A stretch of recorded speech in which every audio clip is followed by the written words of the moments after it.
एक अगासुर नाम का दैत्य आया है जो अजगर के रूप में महाराज बड़ा विशालकाय रूप बना करके बैठा है। भगवान छोटे छोटे बछड़ाओं को लेकर के गए और जैसे ही छोटे छोटे ग्वालों ने देखा अगासुर इतना विशालकाय मुंह खोल के बैठा है, ऐसा लगता है जैसे वृंदावन की कोई छोटी मोटी गुफा हो। क्या हो मैया हो? गुफा। और जैसे ही छोटे छोटे ब्रजवासी ने देखा बोले अरे भैया देख तो सही कितनी बढ़िया गुफा है। और सब ब्रजवासी उस गुफा में घुस बैठे। भगवान ने आवाज लगाई अरे भैया रुक तो जाओ, ये कोई गुफा नहीं। पर काऊ ने भी भगवान की बात नहीं सुनी। एक बोलो भैया ये गुफा तो बड़ी जोरदार है, हैं? जैसे ही उस अगासुर की जीभ पर पैर रखा, एक बोलो भैया ये गुदगुदो का है। दूसरा बोलो भैया बढ़िया बढ़िया गुफान में ऐसी गद्दा बिछे रहे। हाँ अच्छा भैया। फिर नेक अंदर गए तो अगासुर के वो दांत देखे सफेद सफेद। बोले भैया ये खूंटा से कैसे गढ़ रहे हैं? बोले भैया ये सुविधा है कि देख गुफा में अंदर साधु महात्मा कर रहे हैं भजन, और कोई भी साधु महात्मन को दर्शन करवे को जावे तो अपनो सामान इन खूंटिन पे टांग जावे। हाँ अभी तक अगासुर अपनी श्वास रोक करके बैठा था, उसने धीरे धीरे अपनी श्वास छोड़ी तो गरम गरम दुर्गंध आने लगी, गरम गरम हवा आने लगी। एक बोलो भैया ये दुर्गंध सी कैसे आ रही है? देख मैं बताऊं। जहां में बैठे महात्मा कर रहे हैं भजन, और मुंह लगे भजन करते करते एक आध महात्मा सटक गोदी से हैं, तो भैया अंदर जामे वहां सब बढ़िया तरह साफ सफाई भी कर देंगे और संतन को दर्शन भी कर लेंगे। हाँ भैया ये बात ठीक है। भगवान आवाज लगाते रहे। थोड़ा अंदर गए तो एक बोलो भैया मुँह को तो बड़ो डर सो लग रहा है, हैं? मैं तो कह रहा हूँ लौट चलो। मुँह नहीं पतो भैया ये गुफा है पतो ना कहा है। तब एक बोलो भैया घबरावे क्यों है? अरे कन्हैया पीछे तो आ रहा है। अगर गुफा होगी तो कोई बात नहीं है, और कछु अला बलाय होगी तो जैसे भैया कन्हैया ने बकासुर मार दियो, जैसे बत्सासुर मार दियो, वैसी जाकू भी मार दे दो। इतना बड़ा विश्वास ठाकुर जी के ऊपर ये ब्रजवासी करते हैं। और भैया कहते हैं विश्वासम फलदायकम। बस ब्रजवासी को किसी चीज का ज्ञान नहीं है, कोई बहुत बड़ी पूजा पाठ नहीं करते। अगर इनके पास कुछ है तो वह है इनका विश्वास। भक्ति की 3 धाराएं होती हैं। सबसे पहली धारा विश्वास, कि ठाकुर जी पर ये विश्वास करो कि हमेशा ठाकुर जी मेरे साथ हैं। ये विश्वास अकाट कर लो, ये पहली धारा। दूसरी ठाकुर जी से संबंध जोड़ लो। हाँ भक्ति की महाराज ये भक्ति करने का सिद्धांत है। जब तक तुम श्याम सुंदर से संबंध नहीं जोड़ोगे तब तक काम बनने वाला नहीं है। कहते हैं ना तुम्हें वो माता च पिता तुम्हें वो, तुम्हें बंधु च सखा तुम्हें वो। माता मान लो, पिता मान लो, भाई मान लो, मित्र मान लो, संबंध बड़ा जरूरी है। मीराबाई क्या कहती हैं? मेरो तो गिरधर गोपाल दूसरो न को। इसलिए संबंध परम आवश्यक है, बगैर संबंध के काम बनता नहीं। एक बार बोलो राधे राधे। संबंध पर एक कथा याद आ गई और पुनः पुनः हम इस कथा को बोलते हैं। उतनी ही रोचक कथा हमको लगती है और हो सकता है कि हमने आपको गांव में सुनाई भी हो। फिर एक बार सुन लो। संबंध कैसा होना चाहिए। बरसाने में एक सेठ रहते महाराज, किसी बात की कोई कमी नहीं, बढ़िया मकान, बाजार में शानदार दुकान। पत्नी स्वर्गवासी हो गई, 3 पुत्र थे, तीनों पुत्रों का विवाह हो गया, उनकी पत्नियां आ गईं, सब कुछ था। लेकिन एक ही कमी थी। सेठ जी कभी कभी दुखी होते। क्या? बोले पुत्र तो थे लेकिन घर में कोई पुत्री नहीं थी। कौन नहीं थी? पुत्री, बिटिया नहीं थी, बेटी नहीं थी। और भैया आप ये बात बिल्कुल सत्य समझें, जितना आवश्यक बेटा है जीवन में उससे भी कहीं आवश्यक बेटी होनी चाहिए। हम बार बार पुत्र प्राप्ति का प्रयत्न करके प्रसन्न होते हैं, लेकिन मन में ये विचार कर ले, जिस मनुष्य ने जीवन में कन्या दान नहीं किया उसने कोई दान नहीं किया। ये भगवान की तरफ से महाराज एक बहुत बड़ा पुरस्कार जीव को मिलता है कि जिसके यहाँ बेटी है ना, उसने चाहे कोई भी दान नहीं दिया हो, लेकिन कन्या दान दे करके वो कृतार्थ हो जाता है।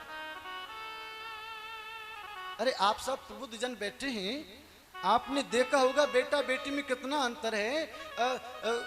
20 वर्ष तक जब बेटा होता है और बेटी होती है, इन दोनों का बर्ताव कैसा होता है माता पिता के प्रति। बेटा मौज मस्ती करता है, स्कूल भी जाता है तो पता नहीं कितना धोखा देता है, लेकिन बेटियां सुबह से लेकर सांझ तक काम करती रहती हैं, माँ के साथ में लगी रहती हैं। पापा पिताजी बाहर से हमें तुरंत पानी देती हैं। पिताजी रात में भी आए ना तो पापा रोटी बनाऊं, तुरंत पूछती हैं। तो जितने आवश्यक बेटा हैं उससे कहीं आवश्यक बेटी हैं। कितना भी पिता पत्थर दिल हो, लेकिन जिस दिन बेटी की विदाई करता है ना, उसकी छाती फटने लगती है, कितना बड़ा दुख उसको होने लगता है। अभी हम ग्वालियर गए थे तो एक व्यक्ति बोले कि महाराज मेरी बेटी का विवाह है, आपको विवाह कराना है। मैंने कहा भाई हम तो विवाह करते नहीं, हम तो कथावाचक हैं, लेकिन फिर भी उसने हमको जबरदस्ती बोले आप आ जाना। तो हम उस समय बैठे थे, तो जब पिता वहां सब पूजन करता है ना देवताओं का, उस समय हमने उस पिता को देखा, हर कार्य करता है। विवाह में कितने काम होते हैं, लेकिन एक चित्र लिखा सा, एक अंदर इतना दर्द होता है कि सवेरे में अपनी बेटी को विदा कर दूंगा। इतना दुख रखते हुए जिस समय बेटी को विदा करता है, इस बात को एक पिता जान सकता है कि कितनी तकलीफ होती है। इसलिए बेटी भैया बहुत अच्छी होती है, कन्याएं बहुत अच्छी होती हैं। जितनी कामना पुत्र की करते हैं ना, उतनी कामना पुत्री की भी रखनी चाहिए। बेटियों को बोझ नहीं समझना चाहिए। अरे बेटी जिस समय पैदा होती है तो अपना भाग्य लेकर के आती है, तुम्हारा वो कुछ नहीं लेती। और याद रखें, अगर आपको बेटी नहीं है ना, आपके भाई को बेटी है ना, अपनी बेटी बनाकर आप उसका विवाह करें, कन्यादान का फल अवश्य लें। बगैर बेटी के कैसा जीवन, बगैर बेटी के कन्यादान का कैसा जीवन। तो वो सेठ जी थे ना, उनको बेटी नहीं थी, बस यही दुख था उनको, क्या करें कहां जाएं। तब एक संत ने उपदेश दिया, अरे सेठ जी तुम तो बरसाने के बासी हो। उन्होंने कहा, सुनो सेठ तुमको मिलो बरसाने को बास, ता कारण राधा सुता क्यों मन होत उदास। अरे सेठ जी तुम तो बरसाने के रहने वाले हो, और बरसाने में तो राधे रानी का राज चलता है। अगर संसार में किसी संबंध की कमी हो ना, तो परमात्मा से जोड़ लेना चाहिए। तुम राधा को अपनी बेटी बनाओ ना। सेठ जी के भी मन में बात भाग गई। एक सुंदर प्रतिमा ला करके और महाराज अपने कक्ष में सजाई, प्रतिदिन आरती करते, भोग लगाते और बेटी का भाव रख के प्रतिदिन याद करते, दुकान चलाते, जीवन चलने लगा।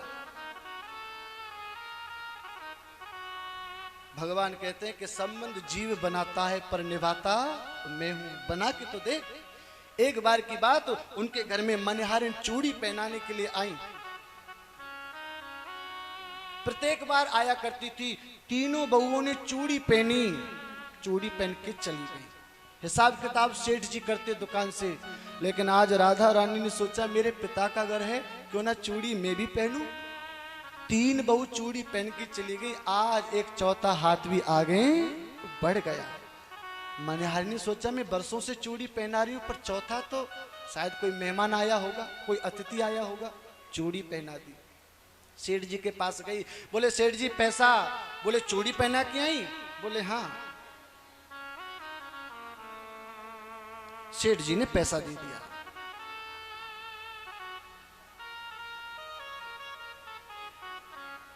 सेठ जी ने पैसा दे दिया, लेकिन मनिहारिन बोली कि पैसा कम है और दो। सेठ जी बोले क्यों, चूड़ी का दाम बढ़ा दिया क्या?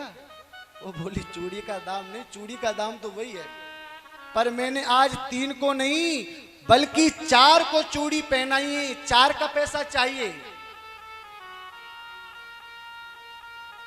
बोले 4? मेरे घर में तो केवल 3 है, चौथा कौन? मनिहारिन बोली ये मुझे नहीं पता, लेकिन मैंने 4 को।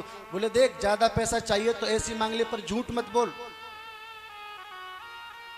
मनिहारिन बोली कोई मैं भीख मांग रही हूं, अपनी चूड़ी का दाम मांग रही हूं? बोले नहीं देता तो झूठ कहती है। बोले संतुष्टि कर लेना तब दे देना पैसा। बोले ठीक है। सायंकाल होते ही दुकान बंद करके सेठ जी घर गए। घर जाके बहुओं से पूछा चूड़ी पहनी? सभी बहू बोली हाँ चूड़ी पहनी। बोले चौथा कोई और भी था? बोले नहीं तो। सेठ जी बोले वही तो हम कहें, चौथा और कोई है ही नहीं। रात्रि का भोजन करके राधे राधे कहते हुए सेठ जी सो गए। रात्रि में निंद्रा आते ही स्वप्न में राधे रानी ने दर्शन दिया और यही कहा, बड़ी उदास दिखाई दे रही हैं। स्वप्न में सेठ जी कहने लगे बेटी क्या बात है, उदास क्यों हैं? राधे रानी कहने लगी आपकी वजह से। बोले क्यों? राधे रानी ने कहा सपने में आए ब्रस भानु की दुलारी बोली, तनिया बनाए तात ना तो ना निभायो है। के बेटी तो बनाया लेकिन नाता ना निभा सके। सपने में आए ब्रसभान की दुलारी बोली, तनिया बिनाए तात ना तो ना निभायो है। क्या हुआ? चूड़ी पहन लीनी मैंने पित के जान काल, तुमने मनहारिन को मोल ना चुकायो है। अरे मैंने अपने पिता का घर समझ के 4 चूड़ी पहन ली, लेकिन तुमने बेटी का पैसा नहीं दिया। अब तो सेठ जी बोले बेटी में भूल गया था। अब तो राधे रानी और रोने लगी, उनका हृदय भर गया। बोले क्यों? राधे रानी कहती हैं 3 बहू याद रही। अरे बहू का तो पैसा दे दिया, 3 बहू याद रही पर बेटी ना याद रही। कहत श्री राधिका को ही ये भर आयो है, कहो कौन दूरी कौन मजबूरी, आज 4 चूड़ी काज मोहे बिसरायो है। बेटी बना लिया लेकिन 4 चूड़ी के पीछे बहू याद रही, लेकिन बेटी याद नहीं रही। सज्जनों, सेठ जी प्रातकाल हो चला था। सेठ जी की नींद तो टूट गई पर नेत्रों से बहने वाला नीर नहीं टूटा। प्रातकाल होते ही मनिहारिन के घर गए और जाकर के मनिहारिन से बोले